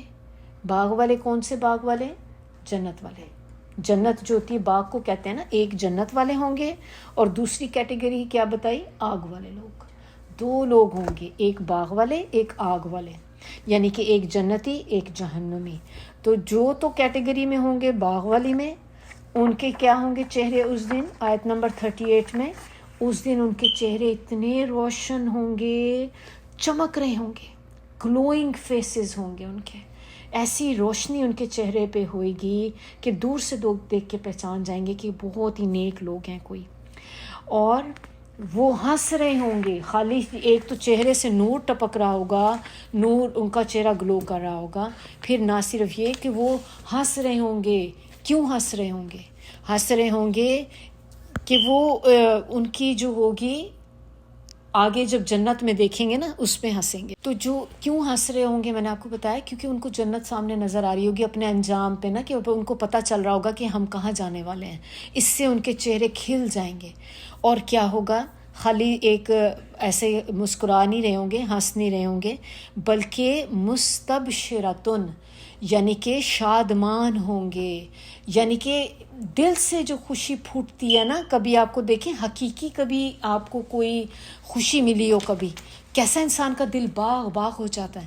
تو یہ ہوگا, اوپر تھا مسفرتن, یعنی کہ ایک ان کے چہرے گلو کریں گے, دوسری پھر وہ جب اپنے سامنے دیکھیں گے کہ جنت کی طرف ہم جا رہے ہیں تو ان کے چہرے پہ ایک وہ ہنسی آ جائے گی کہ واہ اللہ تعالیٰ نے ہمیں یہ دیا, اتنا اچھا انجام ہمارا ہوا. اور پھر ان کے دل سے خوشی پھوٹ رہی ہوگی, اتنے دل ان کے خوش ہوں گے. اور آگے پھر اللہ تعالیٰ نے دوسرے ٹائپ کے لوگوں کی بتائی جو آگ والے لوگ ہوں گے, اور کچھ چہرے ایسے ہوں گے جو اس دن گرد و غبار میں اٹے ہوں گے. اور وہ گرد و غبار وہ والا نہیں جو ہم کہتے ہیں مٹی پڑ گئی باہر سے, یہ وہ ہوگا جیسے سموک, کہ سموک سے جھلسے ہوئے جیسے ہوتے ہیں نا, کالے ہوئے کالے سیاہ، اور آگے اس کی ایکسپلینیشن بتا دی کہ وہ ایک گرد و غبار ہوگا چہرے پہ. کس چیز کا گرد و غبار ہوگا؟ ترہقھا قطرۃ، یعنی کہ خاک اڑی ہوگی چہرے پہ اور ان کے چہرے پہ سیاہی چھائی ہوگی، چہرے سیاہ ہوئے ہوں گے ان کے. تو چہروں کو ہی دیکھ کے پتہ چل جائے گا کہ کون سا بندہ جنتی کون سا جہنمی ہے. اولئک ھم الکفرۃ الفجرۃ، یہی وہ لوگ ہوں گے جو انکار کرتے تھے، کافر تھے اور فاجر تھے. یہ کافر سے وہی بات اسی آیت پر پہنچ گئی ما اکفرا، کہ جنہوں نے اس وقت انکار کیا تھا اللہ کا، جو ہم نے آیات کی شروع میں پڑھا تھا نا کہ انکار کرنے والے لوگ تھے. اب اللہ تعالیٰ نے اب خود آپ دیکھیں، مجھے اب ایسے ایک لگ رہا ہے کہ اللہ تعالیٰ نے ہمیں پورا لائف سائیکل دکھا دیا ہے کہ دنیا میں ایسے لائف چل رہی تھی، ان کے پاس نبی صلی اللہ علیہ وسلم نے ان کو اپنے لے کر گئے، یعنی کہ وہ ایلیٹ کلاس بیٹھی ہوئی ہے. واپس میں چاہوں گی آپ لوگ وہیں پہ پہنچیں، مسجد نبی میں لوگ بیٹھیں، ایلیٹ کلاس بیٹھی ہے، نبی صلی اللہ علیہ وسلم ان کو بتانے کی کوششیں کر رہے ہیں، اور ان کا ایٹیٹیوڈ کیا ہے؟ ایسا کر کے کہ they are not paying attention. سن ضرور رہے ہیں لیکن ان کے دماغ، ان کو پتہ ہے کہ ہم نے کوئی چیز ایکسیپٹ نہیں کرنی. ان کے بارے میں اللہ تعالیٰ نے پھر ان کے لیے یہ ساری ڈسکرپشن آگے ان کو بتائی، اور آخری آیت یہ ہے بتانے والی کہ یہ تھے جو تم اس وقت کر رہے تھے نا، یہ ہے نتیجہ، اور اس کی وجہ سے کیا ہوگا؟ تمہارے چہرے قیامت کے دن سیاہ ہوں گے اور آگ کے رہنے والے یہ لوگ ہوں گے. اللہ تعالیٰ ہم سب کو توفیق دے کہ یہ جو سورہ ہم نے آج پڑھی ہے آئی اوپننگ سورہ ہے. اللہ تعالیٰ ہم سب کو توفیق دے کہ ہم اس سے لیسن سیکھ سکیں، اور اللہ تعالیٰ ہمیں ان لوگوں میں شامل کرے کہ جن کے چہرے مسفرتن ہوں گے اس دن، کہ ہم بھی ان لوگوں میں ہوں، ہم بھی مستبشرتن میں ہوں، نہ کہ اللہ رحم کرے کہ اللہ تعالیٰ غبرتن والے میں نہ ہوں کہ جس کے چہرے ایسے ہوں گے اس دن. سبحانک اللہم و بحمدک نشہد ان لا الہ الا انت نستغفرک و نتوب الیک. سبحان ربک رب العزت عما یصفون وسلام علی المرسلین والحمد للہ رب العالمین. ربنا تقبل منا انک انت السمیع العلیم وتب علینا انک انت التواب الرحیم.